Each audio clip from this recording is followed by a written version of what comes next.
추석 연휴 전에 아제르바이잔과 아르메니아의 무력 충돌 관련해서 저희가 한번 인터뷰를 했었습니다.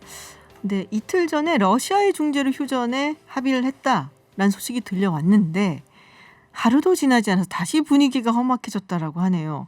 네, 두 나라의 분쟁 이번 시간에는 국제법을 통해서 한번 따져보도록 하겠습니다. 아산정책연구원 이기범 국제법센터장과 말씀 나눠보겠습니다. 어서 오세요. 예, 안녕하세요.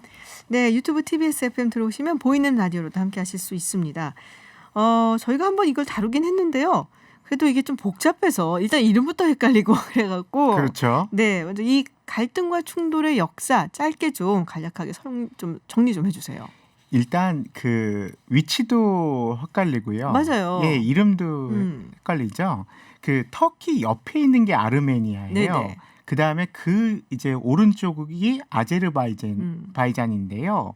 문제가 터키가 바로 옆에 있는 아르메니아를 지원하는 게 아니고 그 멀리 한 칸 떨어진 아제르바이잔을 네네. 지원하죠.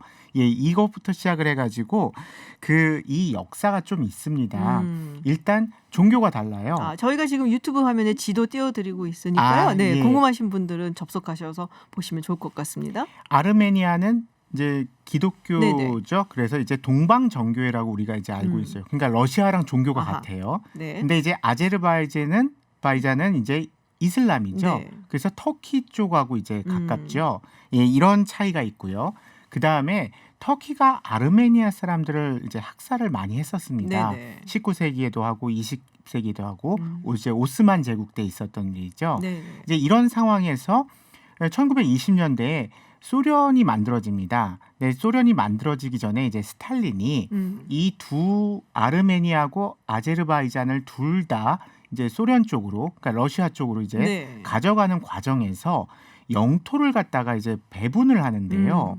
이 문제가 되는 지역이 지금 전쟁이 일어난 지역이 나고르노 카라바크라는 네네. 지역입니다. 이 지역을 이 아제르바이잔 쪽에 이렇게 붙여놓습니다. 여기가 바로 이제 그 지금 오늘날 그러니까 100년 된 일이에요. 100년 전에 그러네요. 근데 문제는 그 사람들이 아르메니아 사람들이에요. 아르메니아 사람들이 살고 있는 그 지역을 아제르바이잔으로 이렇게 붙여놓으면서 이제 문제가 시작이 됩니다. 근데 특이하게 이 방금 말씀하신 카라바흐, 나고르노 카라바흐가 그 아제르바이잔 그 안쪽으로 이렇게 있단 말이에요. 예. 그 행정구역상으로 소련이 봤을 때는 여기다 이렇게 탁 긋는 게 낫겠다라고 생각을 했을 것도 같긴 해요. 근데 살고 있는 사람들은 아르메니아 사람들이었던 거죠. 그렇죠. 그 당시에는 이제 스탈린 입장에서는요. 어차피 우리 거니까 그렇죠. 이렇게 하면은 오히려 민족 간에도 이렇게 같은 민족도 분리해 놓고요. 그다음에 아제르바이잔 섞여서 살아라. 안에서도 네. 서로 싸움도 일어날 테니까 어차피 러시아에게 도전이 안 된다고 봤던 거죠. 그러니까 오히려 이렇게 그냥 섞어놔 버리는 이런 문제 때문에 근데 문제는 그게 있어요. 이제 국제법적으로 봤을 때는 네. 여하튼 그 당시에 러시아 그 이후에 소련이 이렇게 분리해 놓은 것이 그대로 1991년에 두 국가가 이제 소련으로부터 분리 독립을 하게 네네. 됩니다. 그러면 국제법적으로 봤을 때는 분리독립 당시의 영토가 그 국가의 영토가 되기 때문에 1920년대에 해놓은 것이요. 그대로 아제르바이잔의 영토가 되는 것이 맞기는 맞습니다. 국제법상으로는 아제르바이잔의 영토가 되는 것이 맞다. 예, 맞습니다. 그런 상황이고요, 지금요. 이 상황에서 근데 문제는 여기 그 나고르노 카라바크 지역에 사는 아르메니아 사람들은 당연히 그걸 인정할 수 없지요. 그래서 분리 독립 되던 시절에 네. 한 6년 정도 쉽게 말해서 전쟁이 있었습니다. 네. 그리고 많은 사람이 죽었습니다. 이 상황에서 결국 지금 이 지역을 법적으로는 아제르바이잔 영토가 맞는데 실제적으로 지배하고 있는 것은 아르메니아입니다. 왜냐하면은 그 나고르노 카라바크가요. 지금 그러니까 자치 독립 공화국을 갖다가 이제 이루고 있습니다. 네. 그러면서 사실 자기네 이름도 있어요. 아르차크라고 그래요. 아르차크? 예, 공화국이라고 자기를 부르고 있습니다.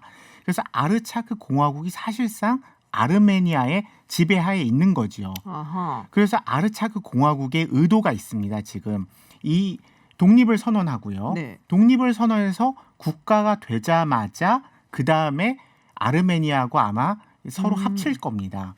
이런 방식이 사실은 우리 6년 전에 네. 크림반도 크림은, 있었죠. 네. 예, 크림반도도 똑같이 했죠. 크림 그쵸. 자치공화국이 맞아요. 독립을 선언하고 다음 날 러시아하고 러시아하고. 합쳤죠. 네. 예, 이런 방식을 아. 갖다가 하고 싶은 거지요.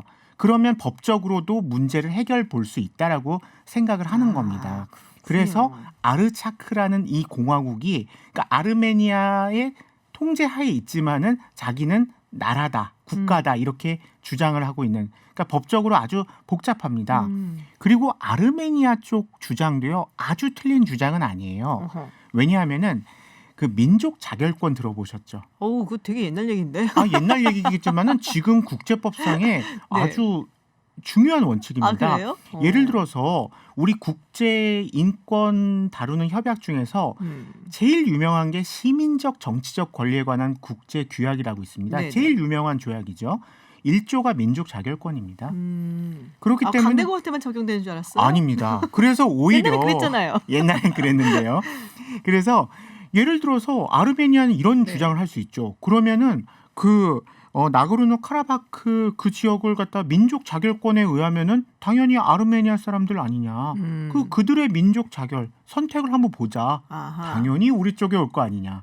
이런 아. 주장을 펼치는 것이 불가능하진 않습니다. 네. 그래서 사실 아제르바이잔은 법적으로 그러니까 형식적으로는 국제법적으로는 자기네 영토 맞아요. 네. 그런데 그러니까. 민족 자결권이나 이런 개념이 들어가기 시작하면은 아르메니아가 무조건 우리나라 땅 아니라고 말하기에는 좀 뭔가 근거가 있습니다. 또. 아, 이게 참 복잡하네요. 예. 근데 이 러시아가 지금 개입을 했잖아요. 그렇습니다. 네, 그래서 뭐 휴전도 이제 막 해주고. 예. 그랬는데 물론 이제 예. 5분 만에 끝났다고 얘기가 지금 5분 만에 끝났대요? 예, 지금 어떤 뉴스에 의하면은 휴전이 시작되고 나서 이제 5분 뒤에 벌써 뭐 미사일과 이제 이런 여러 가지 공격이 있었다. 그러니까 사실 이게 그저께죠. 그저께부터 휴전이 시작된 거고 네. 그 휴전은 사실 일시적 휴전입니다. 다시 말해서 포로 교환하고 네네. 시신 이제 네. 찾아가라는 그런 휴전인데요. 뭐 그럼에도 불구하고 몇 분도 안 돼서 끝난 것으로 보이긴 합니다. 그러면 러시아가 여기에 개입을 하는 거는 예전에 소련일 때 언제 때문에 그런 건가요? 아닙니다. 그것도 맞습니다만은 그건 이제 우리가 그럴 것이다라고 생각을 하는 거고요. 그게 틀린 말은 아닌데요. 정확히 말하면요. 민스크 그룹 의장국이기 때문입니다. 민스크 그룹. 예. 그럼 민스크 그룹이 뭐냐라고 했을 때 그 유럽 안보 협력 기구라고 네네. 있어요. 안보 협력에 관한 기구 이제 그런 논의의 장이죠. 국제 기구인데요. 이 기구 안에 민스크 그룹이 있고요. 민스크 그룹이 1992년에 만들어졌어요. 네네. 왜 만들었냐? 바로 그 당시가 나고르노 카라바크 지역에 전쟁이 있었기 때문입니다. 이 분쟁을 해결하기 위해서는 하나의 이야기할 수 있는 장이 네네. 있어야 된다. 그래서 민스크 그룹이라는 게 실제 있는 겁니다. 그리고 의장국이 셋이 있어요. 네. 하나가 러시아고요. 하나가 미국이고 하나가 프랑스입니다. 그래서 프랑스도 여기에 참여를 하는 게 예, 그렇습니다. 그렇군요. 그래서 이 세 국가가 의장국이고요. 의장국 중에 하나인 러시아 입장에서는 우리가 의장국으로서 민스크 그룹의 공식 기구입니다. 그래서 28년 동안 지금 지속되고 있는 민스크 그룹의 의장국으로서 우리가 이것을 갖다가 주도해 나간다. 뭐 충분히 가능한 얘기고요. 그 민스크 그룹 안에 당연히 분쟁 당사국인 아제르바이잔과 아르메니아가 들어 있습니다. 근데 미국은 별거 안 하는 것 같아요. 밤게 바빠서 그런가요? 미국은 지금요. 네. 일단 트럼프 대통령이 굉장히 이제 지금 지지율 차를 좁히기 위해서 굉장히 바쁘죠. 그렇죠. 그래서 이 문제에 대해서는 지금 신경 쓸 관심이 없다 봐야 되고요. 프랑스는 관심이 있습니다. 프랑스는 네. 예, 근데 재미있는 게요. 그 다른 유럽 국가들은 그래도 빨리 이제 이런 적대 행위를 멈춰라 이런 쪽인데 네. 프랑스는 말은 그렇게 하는데 아르메니아 쪽의 편을 좀 들고 있습니다. 이유가 있습니다. 아르메니아 사람들이 학살당했다고 그랬죠. 그렇죠. 학살당하다 보면 아무래도 유럽으로 이제 떠돌겠죠. 난민. 예, 그렇죠. 그 19세기부터 시작해서 아르메니아 사람들이 가장 많이 정착한 곳이 프랑스입니다. 그리고 아르메니아 사람들은 그 후손들이 프랑스에서 정착을 잘했어요. 네네. 그래서 총리까지 배출을 했습니다. 이게 1993년에 총리를 했던 에두아르 발라디르. 예, 대선 후보로도 나왔었죠. 아르메니아 사람이었어요? 예, 아르메니아의 후손입니다. 그렇기 때문에 프랑스 사회에서는 당연히 아르메니아 사람에 대한 어떤 그런 존중이 있습니다. 그리고 그렇군요. 아르메니아 심정적으로도 그러니까 아하. 법적이고 정치적인 걸 떠나서 심정적으로도 아르메니아 편을 들고 있는 거고요. 아. 뭐 반대로 터키는 아까 말씀드린 것처럼 이제 아제르바이잔. 아제르바이잔 쪽을 드는 거고요. 요새 뭐 보니까는 터키가 뭐 군사 개입 얘기까지 나오는 것 같아요. 예, 뭐 그런 아르메니아 주장에 의하면 네네. 그렇고요.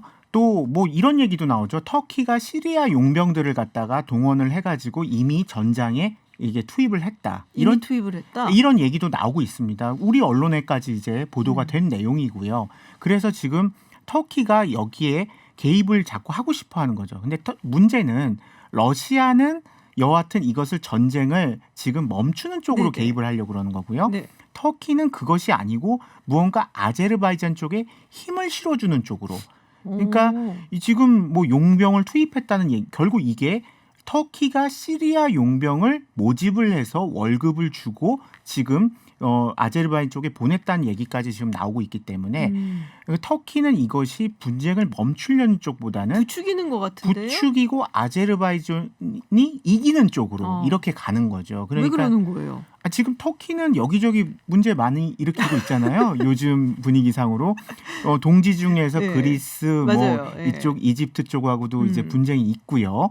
그리고 오히려 그 와중에 리비아하고는 리비아, 같은 손을 네. 잡았고요. 그리고 또 에르도안 대통령이 또 지금 이런 아제르바이잔 쪽하고 당연히 손을 잡는 과정에서 아무래도 아르메니아 쪽에 좀 압박을 가하고 뭐 이런 것들이죠. 그러니까 터키는 일종의 그 지역에서의 어떤 영향력 확대 쪽에 아하. 초점이 맞추는 것 같아요. 이게 무슨 러시아하고의 관계, 뭐 미국과의 관계 이런 문제가 아니고 이 터키를 중심으로 그 힘을 갖다가 주변으로 차례차례 이렇게 뻗쳐가는 그런 형국인 것 같습니다. 이게 여기 이제 짱은 나다 뭐 이런 걸 그렇죠. 점점 더 그래서 보여주면은 옆에 그리스 네네. 또 앞쪽에 이집트 그다음에 또 오른쪽에 아르메니아 뭐 지금 전부 다 지금 팽창 쪽으로 가고 있는 것 같아요. 터키하고 러시아하고 물론 이제 전쟁도 했었지만은 네. 근데 또 요즘에는 사이가 또 좋아지는 또 요즘엔 했거든요? 친하죠. 네. 근데 친한 건 친한 거지만은 양보는 못한다. 예, 아제르바이잔이나 아르메니아 만약에 이 두 국가에 문제가 있으면은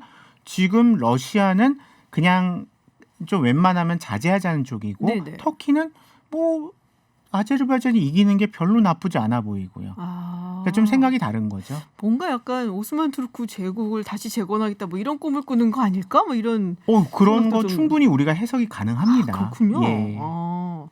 자, 근데 지금 보니까는 이제 민간 지역도 폭격을 당해서 정말 많은 사망자가 나오고 있고 굉장히 좀 참혹하더라고요. 저 영상을 봤는데 이게 좀 어떻게 해결이 돼야 되지 않을까 싶은데. 예, 그렇습니다. 지금 우리 입장에서는 추석 연휴 전에 네. 있었고 그다음에 지금 끝나고 해가지고 별로 관심 바뀔 수가 있지만요. 네.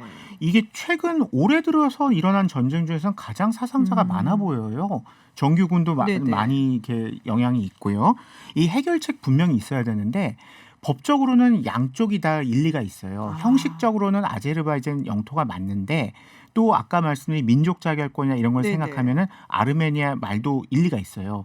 그렇다고 이걸 인위적으로 또 그 지역을 또 반으로 나눌 수도 없잖아요.